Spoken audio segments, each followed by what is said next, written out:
Contractor પાસે 10 લાખની લાંચની માંગણી કેસમાં નાસ્તા ફરતા આપના કોર્પોરેટરની એસીબીએ ધરપકડ કરી। કોર્પોરેટર પર 10 લાખની લાંચ લીધાનો આરોપ। સુરતના આમ આદમી પાર્ટીના 2 કોર્પોરેટરો પર 10 લાખની લાંચ લેવાના આરોપ લાગ્યા હતા। આપના કોર્પોરેટર જીતુ ઉર્ફે જીતેન્દ્ર પાંછા કાછડિયા અને કોર્પોરેટર વિપુલ વસરામ સુહાગિયા પર 10 લાખની લાંચ લીધાનો આરોપ છે। સુરતમાં પે એન્ડ પાર્કના કોન્ટ્રાક્ટરે આપના 2 કોર્પોરેટર સામે એસીબીમાં ફરિયાદ દાખલ કરી છે।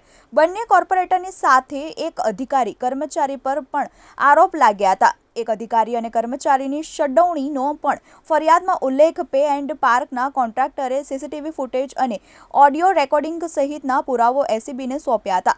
આપના 2 કોર્પોરેટરોની સાથે સુરત મહાનગરપાલિકાના એક અધિકારી અને કર્મચારીની પણ સંડોવણી હોવાનો ફરિયાદમાં ઉલ્લેખ કરાયો છે। આ મામલે એસીબીના પીઆઈ કલ્પેશ ધડુકો પણ ફરિયાદી બન્યા હતા।